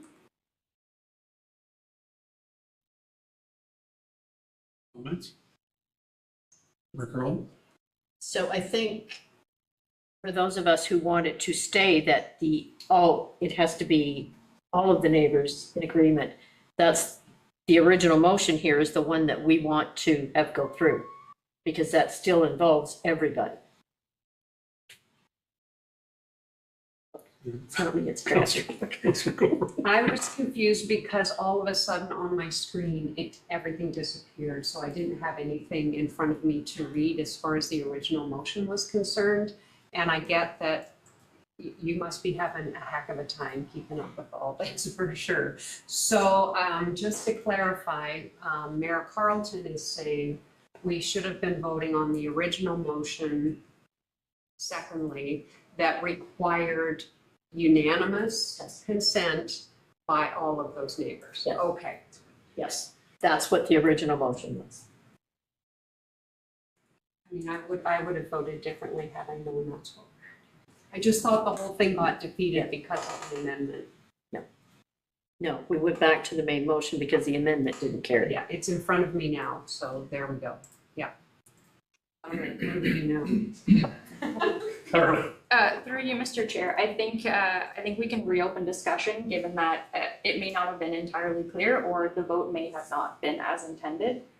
So again, for clarity, the amendment to remove unanimous consent and require a majority has been defeated. The original motion would maintain, if voted in favor of, would maintain the requirement for unanimous consent. So if you are in favor of maintaining the requirement for unanimous consent, you should vote in favor of the main motion. Just for clarity on that regard, if that main motion fails again and that motion last year is defeated and gone, there's a process or a time delay this topic cannot come back in front of council, correct? That's correct. For you, it cannot come back within this term of council, but could come back at the next term of council. So we're gonna go back to vote on the main motion, Main motion. the original main motion, which was the majority. Unanimous. Or unanimous, sorry, Unanimous. yeah, unanimous, okay. Yeah. We're all clear on that? I'll call the vote, all those in favor? That's carried. Okay. 12.2, updates from members of appointed to county council committees and local boards. Do any members have updates? And I'm gonna go to Carlton. Yep. Go ahead. So, Oh, sorry, Carly. For you, Deputy. Oh, Just before we move on, I just wanted to flag again about the direction to potentially investigate a policy that would deal with those public proposals and. I'm sorry, since the motion isn't going to come back, or this issue isn't going to come back until the next term of council, the people that you heard from, Councillor Coburn and Councillor Day, they live a kilometer away. We know who they are. They live a kilometer away. They can't even see the access point. Carly. Thank you, Mr. Chair, through you. It's kind of timely because if it did come back to the next term of council, having a policy around how the request is dealt with may actually result in moving this proposal or similar proposals forward in the future. So I think if we want to sort of stop the cycle and put more of a framework in place, it might be advantageous for council to consider that at this point. Discussion with council. Do you want to make a motion now on it? Okay, something like the Councillor Coburn, Mayor Carlton. So we've all heard what Carly's mentioned about moving this forward for down the road. I'm going to call the vote. All those in favor? Great. Thanks, Carly. Okay, updates from members appointed to county council committees and local boards. Members for updates, Mayor Carlton, county council. So I don't actually have anything from county council because there wasn't really anything there that totally affected George and Bluffs. But on April 14th, I took part in an online education series by Intact Public Entities about road assumptions and how, as council, we should stay in our own lane. And they have a whole series of education topics on Intact Public Entities website that I found very interesting. So I took part in this one, and it gave examples in this one about private roads that residents for one reason or another wanted to keep private and then wanted the township to come in. And it gave all the reasons for why you should or shouldn't and what you should do. And it was really, really interesting. And one of the items was pass a bylaw that addresses unopened roads, categorize their maintenance, the road standards, and clarify to council and public what the official level of service is for roads. And I think we're not quite there, but it's an area we should be. So I found that a really interesting session to take in, and they have others on there on different topics that affect municipalities based on the Ontario Municipal Act and other legislation. So if anybody wants to go on to Intact Public Entities and look at that education system, it was well worth it. And today I was at the county for cybersecurity training with CAO and deputy CAO. And again, some really interesting information out of that. One of the speakers was the CAO from Orangeville, and they went through a cyber attack and what the process was and what the steps were that should be taken. First steps, second steps, who to notify, who to call in for help. He actually started out giving that there were 3 key takeaways that you should pay attention to, and they were have insurance, and have insurance. So it was a really interesting session this morning, and I think there's some takeaways that we could probably bring back looking at our cyber security insurance and some of the other things that we should be looking at there. So I will put some things together for staff of what I got out of it. I'm sure they got other things out of it. So that's it. Next update, Mayor Carlton, any other updates? See, I'm just going to give a bit of a brief overview of down to Good Roads. There's a few of us at the Good Roads Conference this year, and it was well attended and well presented overall. The biggest takeaways for myself that I got out of the 3 days there was it doesn't matter if it's transit, infrastructure, any innovative materials going in that direction. We have to work collaboratively with our municipalities around us, our bigger picture in Grey County. We really have to figure out ways to do more ourselves because the money through the province and the federal governments doesn't seem like it.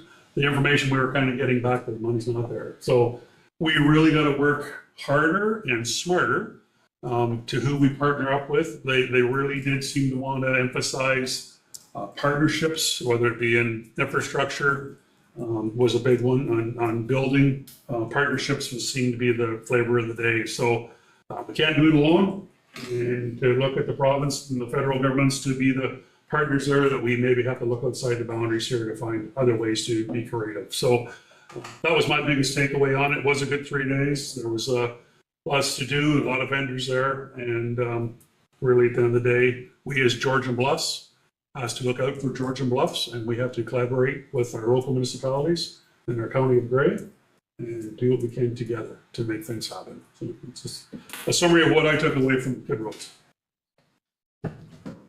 Okay, we are going back to committee of the whole. Meeting will be adjourned and council resumed at 7:07. Need a mover and seconder? Councilor McComb, Councilor Day, discussion? All those in favor? He's back to the mayor. Thank you. So zoning bylaws, we have none. Other bylaws. We'll start with the waste collection bylaw. Recommendation is that bylaw 2026-021, being a bylaw to regulate and maintain the collection, disposal, and diversion of waste, be read a first, second, and third time and finally passed, signed by the mayor and clerk, sealed with the seal of the corporation, and engrossed in the bylaw book. We have a mover and a seconder, please. Councillor Scholdeis, Deputy Mayor Pringle. Is there any discussion on this item? Seeing none, I'll call the vote. All in favor? And opposed? Oh, sorry, I was looking ahead. My hand is up. It's a shocking vote. It is carried. And the next item is the waste collection services contract. And recommendation is that bylaw 2026-022, being a bylaw to authorize execution of a combined household solid waste and organics collection contract with Waste Management of Canada Corporation, be read a first, second, and third time and finally passed, signed by the mayor and clerk, sealed with the seal of the corporation, and engrossed in the bylaw book. Could I have a mover and a seconder, please? Councillor Day, Councillor McComb. There's no further discussion. I will call the vote. All in favor? And opposed? That is carried. And next item is the Cobble Beach Phase 3 subdivision agreement. Recommendation is that bylaw 2026-024, being a bylaw to authorize the subdivision agreement with Georgian Villas, Inc. for a draft plan of subdivision 42T-2022-10 in the geographic township of Sarawak be read a first, second, and third time and finally passed, signed by the mayor and clerk, sealed with the seal of the corporation, and engrossed in the bylaw book. Could I have a mover and a seconder, please? Deputy Mayor Pringle, Councillor McComb. Is there any discussion? All in favor? That is carried. Thank you. And last bylaw is the cemetery memorial wall policy. Recommendation is that bylaw 2026-025, being a bylaw to adopt a policy to govern memorialization in Mount Pleasant, Oxenden, Boyd, and Big Bay cemeteries, be read a first, second, and third time and finally passed, signed by the mayor and clerk, sealed with the seal of the corporation, and engrossed in the bylaw book. Could I have a mover and a seconder? Councillor Schuldeis, Councillor Coburn, any discussion? I will call the vote. All in favor? That is carried. We have no unfinished business, no new business. Does any member wish to provide a notice of motion or notice of discussion for inclusion on the next council agenda? Seeing none, we have no closed session. Reconfirming bylaw. Recommendation that bylaw number 2026-026, being a bylaw to confirm the proceedings of council on April 15th, 2026, be read a first, second, and third time, finally passed, signed by the mayor and clerk, sealed with the seal of the corporation, and engrossed in the bylaw book. Could I have a mover and a seconder, please? Councillor Day? Deputy Mayor Pringle? Is there any discussion? Call the vote. All in favor? That is carried. And council will meet as regularly scheduled on May 6th, 2026 at 5 p.m. There is no further business. I will now call for adjournment of this meeting. Could I have a mover and a seconder, please? Councillor Coburn? Councillor Day? All in favor? That is carried. Thank you, everyone.